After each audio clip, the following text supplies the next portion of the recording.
তিনি এই অবস্থা সেই আমেরিকা গিয়েও প্রচার করেছেন। নাইজেরিয়াতে কয়েকটি দেশ এই পদ্ধতি আবিষ্কার চালু করেছেন, যে কারণেই গত 3 দশকে বিশেষ করে মেয়েদের শিক্ষা অনেক আগে। যদি এটা এডুকেশন হইতো তাহলে দেখা যেত এই কলেজে ছাত্র থেকে ছাত্রীর সংখ্যা বেশি। বাংলাদেশে এখন সকল স্কুলগুলিতে ছাত্রের থেকে ছাত্রীর সংখ্যা বেশি। ওই যে সুযোগ সৃষ্টি করছে, ওই যে মা বাবা আহার জোগাড় করতে পারে না, সেই আহার অর্থাৎ সেই খাদ্যটা যখন সরকারিভাবে পায় তখন মা বাবাই আদর করে মেয়েটাকে স্কুলে নিয়ে যায়, ছেলেটাকে স্কুলে নিয়ে যায়।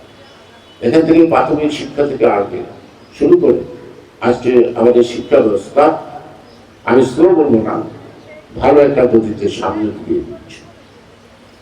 মাঝখানে 16 বছর শিক্ষা ব্যবস্থাটাকে একটা অব্যবস্থা মনে পরিণত করছে। এখানে মেধাবী বাছাই করার সুযোগ নাই, কারণ খাতাটা সিগনেচার করে সাদা খাতা জমা দিলেও তাকে পাস লিখতে হবে। এবং কোন স্কুলে কোন শিক্ষিকা যদি কোনো ছাত্রছাত্রীর খাতা দেখে সেখানে যদি তার পাশের হার 99 না হয়, তাকে কখনো কখনো তিরস্কৃত এমনকি স্কুল থেকে বিতাড়িত হওয়ার ইতিহাসও আছে। অর্থাৎ ফেল বলে কোনো শব্দ না, সব পাস। আর সব যখন পাস হয় তখন সেখানে মেধার বিবেচনা হয় কি করে, কিভাবে প্রতিযোগিতা হয়। যদি অটো পাস হয় তাহলে সেই অটো পাসের মধ্যে তো সব একই পাস, অটো পাস। অর্থাৎ তাদের মধ্যে যে মেধার মধ্যে যে তফাৎ আছে, তারতম্য আছে, সেটা তো বিবেচনা করার সুযোগ থাকে না। সে কারণে তারা ভবিষ্যতে পরীক্ষা দিতে গেলে তাদেরকে জিজ্ঞেস করা হয় তুমি কোন সালে এসএসসি পাস করছো। অর্থাৎ জানতে চায় অটো পাস। এটা অপমানের একটা বোঝা বহন করতে হয়। আমি যে বছর পরীক্ষা দিয়েছি সে বছর আমাদের পাশের হার ছিল মাত্র 37, আর গত 16 বছর পাশের হার 98% নিচে নামে। আবার গতবার পরীক্ষায় দেখেন পাশের হার কিন্তু কত 80 নিচে নামে আসছে। অর্থাৎ প্রতিযোগিতা জায়গাটা যদি খোলা না রাখা হয়, ভিনদেশীদের কাছে ভালো সার্টিফিকেট বাংলাদেশ শিখে এগিয়ে গেছে, এর জন্য যদি এমন হয় স্কুলের ছাত্র ছাত্রী দপ্তরে সবাই পাস, তাহলে কেমন হয়? কারণ দপ্তরেও তো একটা ফর্ম ফিল আপ করে দিতে পারে কর্তৃপক্ষ যদি চেষ্টা করে। সুতরাং এই শিক্ষা ব্যবস্থাটাকে বিগত সরকার এমন একটা অবস্থাতে ফেলে দিয়েছে যে বিদেশে গেলে আমাদের দেশের সার্টিফিকেট ছুঁড়ে ফেলে দেয়, এটা কোনো কাজই লাগে না। অথচ একসময় প্রায় অক্সফোর্ড, ঢাকা বিশ্ববিদ্যালয়, কিন্তু আজকে ঢাকা বিশ্ববিদ্যালয় থেকে পাশ করে পৃথিবীর যে কোনো দেশে পড়তে গেলে তাকে ফেলেছে শুধু। অর্থাৎ সে যদি অনার্স পাস করে যায়, তার অনার্স সার্টিফিকেট তারা মূল্য দেয় না, তাকে আবার ফার্স্ট ইয়ারে ভর্তি করতে হয়।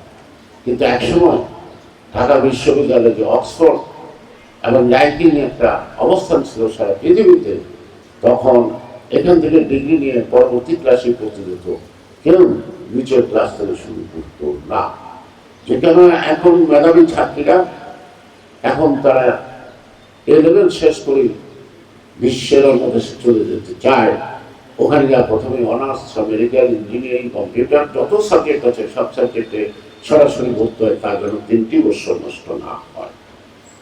তাহলে আমাদের এই অভিশপ্ত শিক্ষা ব্যবস্থাটাকে যদি আমরা সঠিক খাতে আনতে চাই, এবং এইটা সত্য পৃথিবীর যে কোনো দেশের তুলনায় আমাদের দেশের ছাত্রছাত্রীরা অনেক বেশি মেধাবী। কারণ আমাদের দেশের ছাত্রছাত্রীরা বিদেশে গিয়ে কিন্তু কখনো খারাপ ফলাফল করে না, তারা কিন্তু প্রতিযোগিতায় অন্যান্য দেশের তুলনায় তারা ভালো রেজাল্ট করে। অর্থাৎ ওখানকার ডিসিপ্লিন, শিক্ষা কারিকুলাম সবকিছু সিনসিয়ারলি হয়, আর এরাও সিনসিয়ারলি সেটাকে গ্রহণ করে। তার মনে পড়ে মা বাবাকে ছেড়ে আসছি, দেশে যাবো, আসছি শিক্ষার জন্য, শিক্ষাটা আমি সঠিকভাবে দিয়ে দিতে পারি। সুতরাং এই সকল অনেক কিছুর উপরেই নির্ভর করে, শুধু অর্থের উপরেই না। যেমন শিক্ষকদের আচরণ, তাদের স্নেহ সুলভ ভালোবাসা একটা ছাত্র ছাত্রীকে যতটা সহজ পথে বাড়িয়ে দিবেন, বেতের বাড়ি দিলে কিন্তু তার উল্টা প্রতিক্রিয়া হয়। যে কারণে আমরা ছোটবেলায় দেখেছি অনেকের পিঠে ঘা লাগতে লাগতে রক্তাক্ত হয়ে বিফলে করতে হতো। তিনি ভালো শিক্ষক, যারা একজনের আছে, তিনি পড়াইতে পারেন কিনা এটা কেউ যাচাই করত না। বিশেষ করে স্কুলে 3 শ্রেণীর শিক্ষকদের ছাত্ররা ভয় পেত। একটা হলো মৌলবী স্যার, আরেকটা হলো পণ্ডিত স্যার। তাদের পড়ার চেয়ে বড় সম্ভব ছিল তাহাদের দুটো ব্যাগ থাকতো। আরেকটা স্যার আসলে হেডমাস্টার জানে, সেগুলো বিএসসি স্যার, যিনি অঙ্ক পড়াইতেন। এই 3টি শিক্ষককে আমাদের সময় ছাত্রছাত্রীরা মার্চের মধ্যে যতটুকু ভয় না পাচ্ত, এই শিক্ষক 3 দিন স্কুলে আসতেছে তখনই সব ভয় অস্থির থাকতো।